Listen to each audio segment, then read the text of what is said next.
कल्पना कीजिए, कोई एक प्लेयर आपके सबसे पसंदीदा क्रिकेट मैच में आता है, पिच की कंडीशन को अपने मन माफिक बदल देता है, मैच को अपने हिसाब से चलाता है और जीत कर चला जाता है। और सबसे बड़ी बात, अंपायर्स को पता भी नहीं चलता।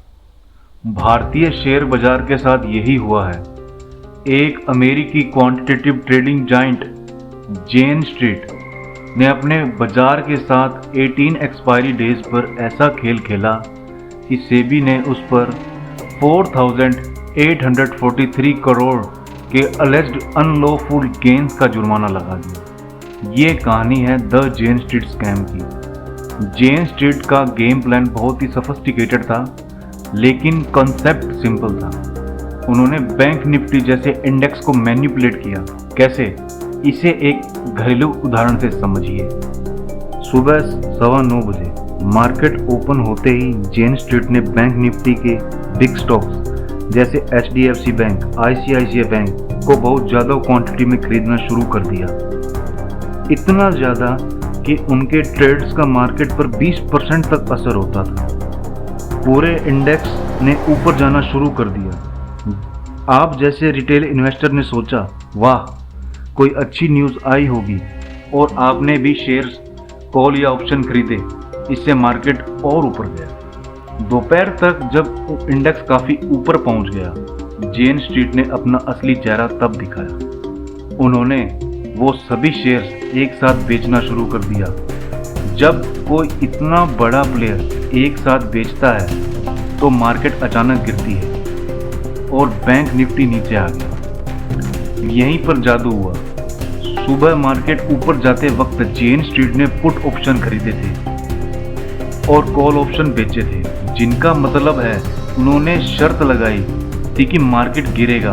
जब मार्केट गिरा तो उनके पुट ऑप्शन का वैल्यू आसमान छूने लगा। शेयर्स में हुआ थोड़ा नुकसान, बट ऑप्शन में इतना मुनाफा कि वो नुकसान कुछ भी नहीं था। सेबी ने कहा कि ये एक डेलिब्रेटली डिवाइस है या जादू की छड़ी थी। अब इस स्कैम का स्केल समझिए, क्योंकि नंबर्स आपको शॉक में डाल देंगे। कुल अनफेयर प्रॉफिट सेबी के मुताबिक जेन स्ट्रीट ने सिर्फ 18 एक्सपायरी डेज में 4,843 करोड़ का अलेज्ड अनलॉफुल मुनाफा कमाया। 17 जनवरी 2024 को उन्होंने सिर्फ एक दिन में 734 करोड़ कमाए। इस तरह के ट्रेड से उनका इंडिया में कुल मुनाफा 36,502 करोड़, नियरली $4.3 बिलियन।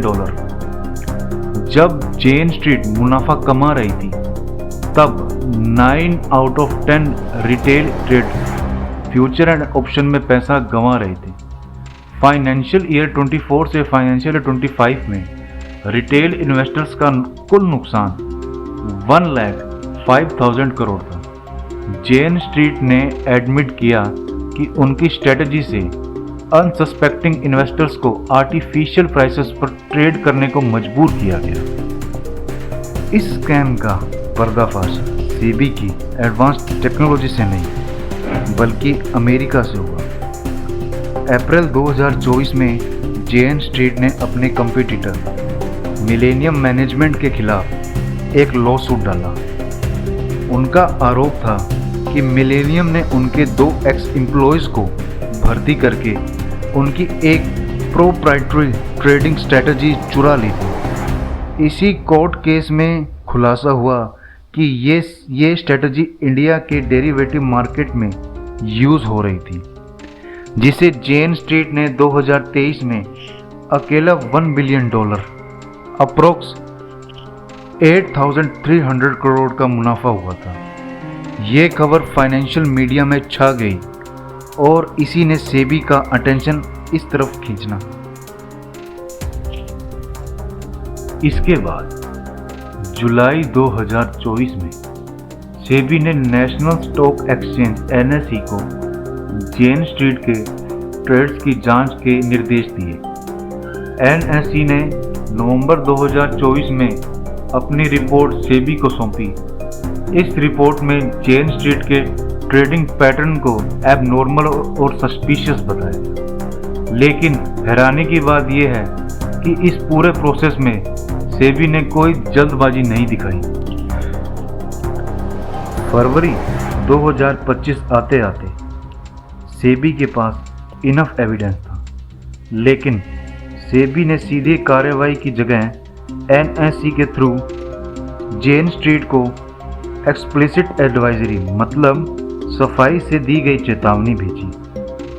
उन्हें एडवाइस दी गई कि वो अपने ट्रेडिंग पैटर्न को सुधारें, लेकिन जेन स्ट्रीट ने इस वार्निंग को कंप्लीट इग्नोर कर दिया। मई 2025 तक अपनी ही स्ट्रेटजी जारी रखी। सेबी ने खुद नोट किया कि जेन स्ट्रीट अब भी वही बड़ी बड़ी पोजीशन ले रही। आखिरकार सेबी ने खुद डीप एनालिसिस शुरू किया। उन्हें जेन स्ट्रीट के 18 स्पेसिफाइड डेरिवेटिव एक्सपायरी डेज का डेटा को एनालाइज किया। सेबी को जेन स्ट्रीट के ट्रेडिंग पैटर्न में दो चीजें बहुत क्लियर दिखी: morning pump, afternoon dump pattern. हर बार सुबह स्टॉक्स फ्यूचर खरीदकर इंडेक्स को ऊपर चढ़ाया जाता और दोपहर में डंप करके गिराया जाता। Massive asymmetry. जेन स्ट्रीट का ऑप्शन मार्केट का एक्सपोजर कैश फ्यूचर मार्केट को मुकाबले में 7 से 10 गुना तक ज़्यादा था। ये नॉर्मल आर्बिट्रेज नहीं बल्कि मैनिपुलेशन का क्लियर साइन था। एक बहुत बड़ा क्लू ये मिला कि जेन स्ट्रीट ने मल्टीपल एंटिटीज, जेन स्ट्रीट सिंगापुर, जीएसआई इन्वेस्टमेंट्स का इस्तेमाल किया। उन्होंने अपनी डिफरेंट कंपनीज को कैश मार्केट, फ्यूचर मार्केट और ऑप्शन मार्केट के लिए यूज किया। टेक्निकली उन्होंने रूल्स को तोड़ने की कोशिश नहीं की, लेकिन रूल्स की स्पिरिट को जरूर तोड़ा। इस बीच रिटेल इन्वेस्टर्स का नुकसान होता रहा। सेबी के ओवन डेटा के मुताबिक 9 out of 10 retail traders future and option में पैसा गंवा रहे थे। 2023 से 2024 में सेबी को 44,599 इन्वेस्टर्स कंप्लेंट मिली, जो पिछले साल से 28.3% ज़्यादा थी। स्टॉक मार्केट फ्रॉड के केस में 45.9% का उछाल आया। रिटेल इन्वेस्टर्स लगातार स्कोर पोर्टल के थ्रू कंप्लेंट्स डालते रहे कि एक्सपायरी डेज पर मार्केट का बिहेवियर बिल्कुल अननेचुरल है। ऐसे में जब रिटेल इन्वेस्टर्स की आवाज़ नहीं सुनी गई तो मयंक बंसल जैसे एचएनआई और मार्केट एक्सपर्ट ने इस इशू को उड़ाया। मयंक बंसल, जो खुद एक ऑप्शन ट्रेडर है, ने लिंक्डइन और मीडिया इंटरव्यू के थ्रू सेबी का ध्यान इस ओर खींचा। उन्होंने डेटा ड्रिवन एनालिसिस के साथ साबित किया कि मैनिपुलेशन लाइव स्क्रीन पर हो रही थी। ये रिटेल कंप्लेंट्स और इन्फ्लुएंशियल लोगों की बातों से मिलाकर सेबी की इन्वेस्टिगेशन को तेज करने में मदद की। तो दोस्तों, सेबी को ये स्कैम का पता एक यूएस कोर्ट केस से मिले क्लू से चला, लेकिन एक्शन लेने में उन्हें 15 महीने का लंबा समय लग गया। इस दौरान जेन स्ट्रीट इंडिया से 36,500 करोड़ का नेट प्रॉफिट कमा चुकी थी। ये केस हमें एक बहुत बड़ी सीख देता है कि मार्केट रेगुलेटर को और ज़्यादा प्रोएक्टिव और अलर्ट रहने की ज़रूरत है, ताकि फ्यूचर में जेन स्ट्रीट जैसे सोफिस्टिकेटेड प्लेयर को पहले ही पकड़ा जा सके और रिटेल इन्वेस्टर्स को पैसे को सेव किया जा सके। और सेबी को चाहिए कि वो साइज न्यूट्रल अप्रोच अपनाए, चाहे कंप्लेंट रिटेल इन्वेस्टर हो या एचएनआई। हर कंप्लेंट को इक्वल इम्पोर्टेंस दी जाए, तभी सिस्टम में ट्रस्ट बनेगा। अगली वीडियो में हम जानेंगे कि आखिर जेन स्ट्रीट की स्ट्रेटजी टेक्निकली कैसे वर्क करती है और एल्गोरिदम ट्रेडिंग और क्वांटिटेटिव मॉडल्स का यूज़ करके उन्होंने मार्केट को कैसे बीट किया।